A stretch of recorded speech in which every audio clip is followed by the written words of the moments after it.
physical action. I don't think it's a coincidence that this happened on my right side, meaning I believe this was a continuation of the experiment that happened when I was 17. That month at Dominion was a terrible month with mind games. I was made to think that I had been framed for a crime I didn't commit, and this crime was heinous. They made me think that a black op had transported my urine and or semen over to the corpse of a girl I knew. The crime would change and the girl would change. There was always some fucked up scenario I was going to get in trouble for. I knew I hadn't murdered anyone, but these scenarios created openings for people to point out flaws and shortcomings. I was belittled and deeply embarrassed.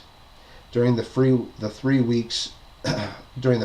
3 weeks of my stay there, I lost about 50 pounds, because any food I ate would cause a certain head sensation or a body sensation.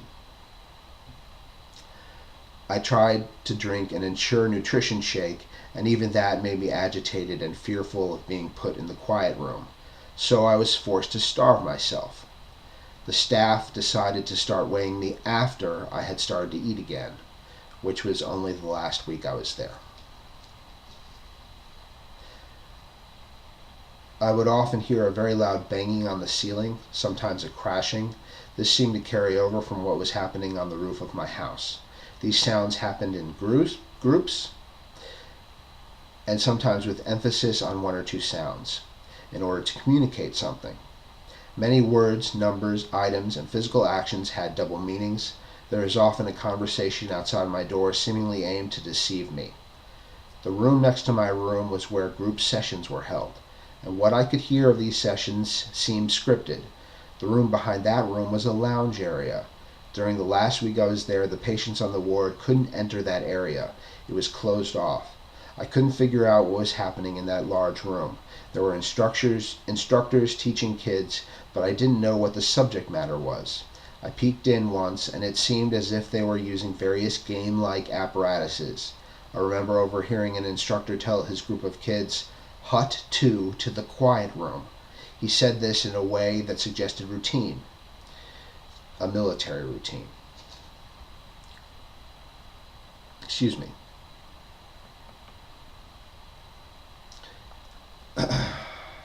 The quiet room is a neutral term used to describe the solitary confinement room. Lots of kids were being put in there seemingly for no reason.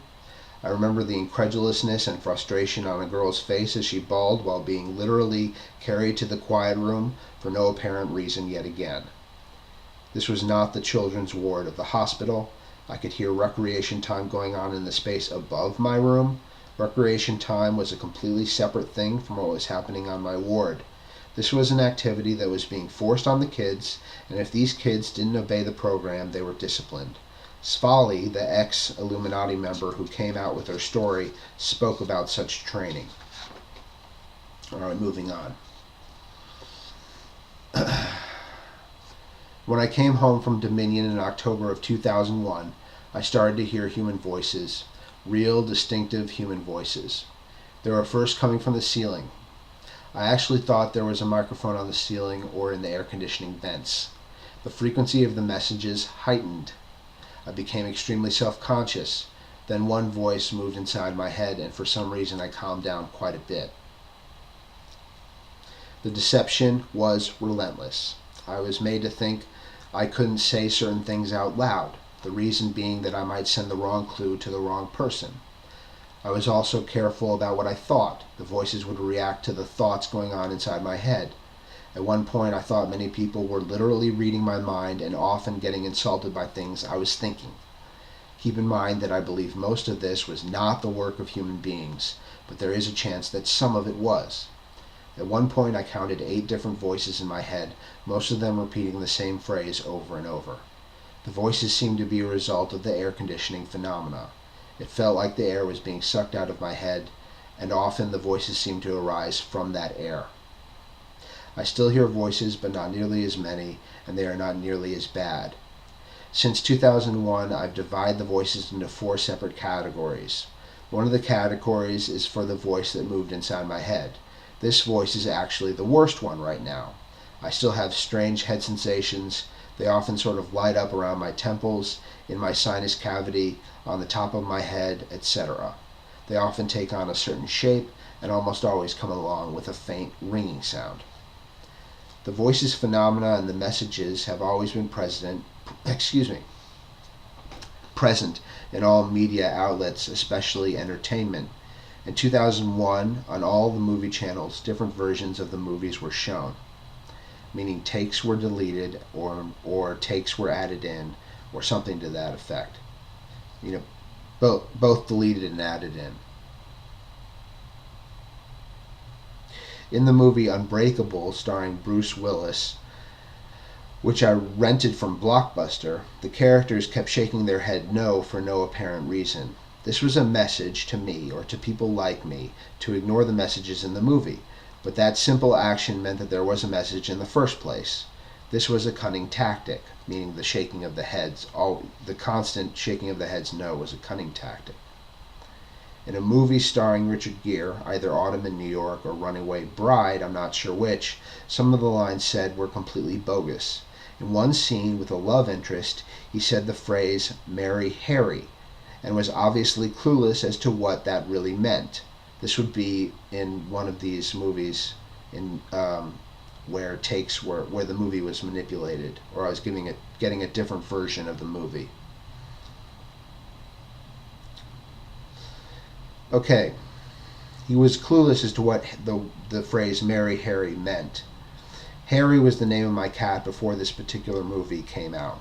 Shifting to 2004, I went out to a movie in the theater. The movie was Man on Fire, starring Denzel Washington. During one scene, Dakota Fanning's character panicked and used the name Denzel instead of the name of Denzel Washington's character in the movie. I remember also the backdrop for one of the scenes was so fake-looking that it made the scene unrealistic. This movie frightened me, and I left the theater. I thought Denzel Washington was actually shot and actually killed in real life. I called the police in California as soon as I got to my apartment. When I got through to a woman finally on the other line, she was not receptive, and on the other end, she was not receptive. And I yelled the word "bye" very, very loudly and hung up. On that same night, either just before or just after the yelling incident, I came across an operator who seemed to know what I was trying to do. I'll leave that there. I heard odd sounds on the line, a very loud beeping. It became apparent that the line was being tapped. Often here at my house, I hear a suspicious echo when I talk on the phone. Christopher Walken seems to have entered many movies simply to use malevolent tactics.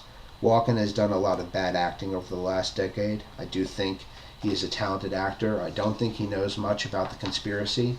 Most likely he's just a scapegoat.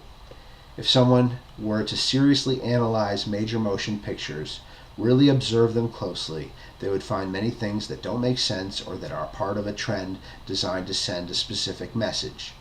There seems to be, for example, a program designed to make people comfortable with fecal matter. In both the movie W, directed by Oliver Stone, and in the movie Nick and Nora's Infinite Playlist, starring Michael Cera, the term "shit sandwich" was used both times for no real reason. In the spring of